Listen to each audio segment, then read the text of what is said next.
Hello and welcome. My name is Monica Tucker and this is your Leadership Tidbit.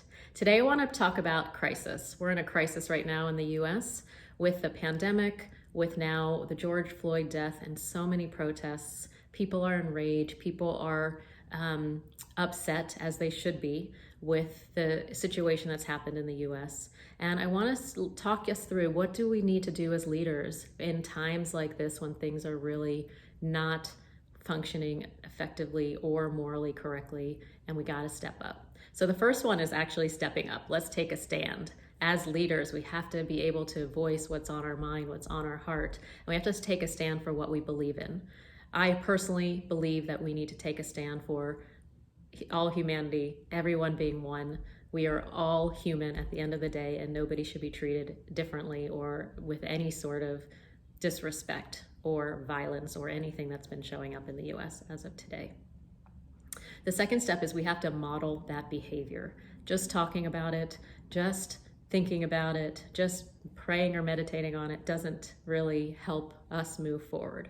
We actually have to model that behavior, and that includes things like talking to people who are different than you, listening to their belief system, reaching out to people who might look different than you or sound different than you or be in different socioeconomic groups than you, and start really thinking about, how do I get to know them? How do I understand what they're going through? How do I support them?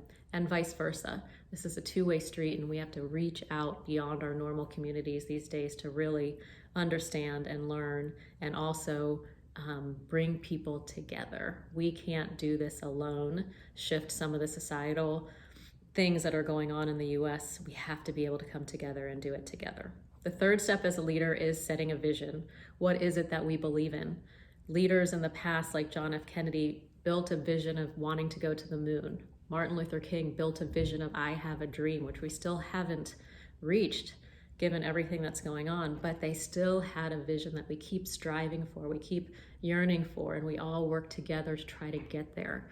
So as leaders, it's very incumbent to use and communicate what's on your mind, not only to take a stand, but to also present what's important going forward in the future for your organization, for your people, for what you want to move forward into.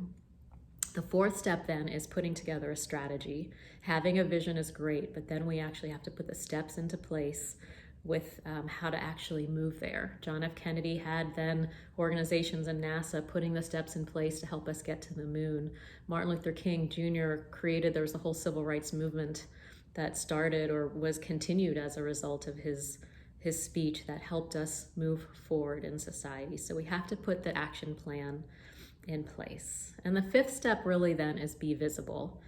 Leaders have to be front and center. In crisis, this is when we need and crave leadership the most. This is not a time to sit back.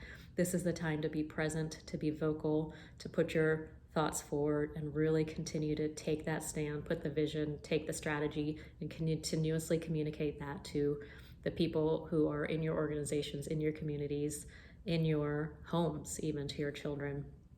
So leadership is important. This time in a crisis, even more critical. So please step up. Please use your voice. Let us all come together during this very difficult time and put our voices out there to let people know that this is not okay. We have to work together, and that means all races, all religions, all genders, all creeds need to come together so we can remember, first of all, that we're all human, we all matter, and secondly, that we can move together through this. Thank you for joining me today. My name is Monica Tucker. This is your Leadership Tidbit.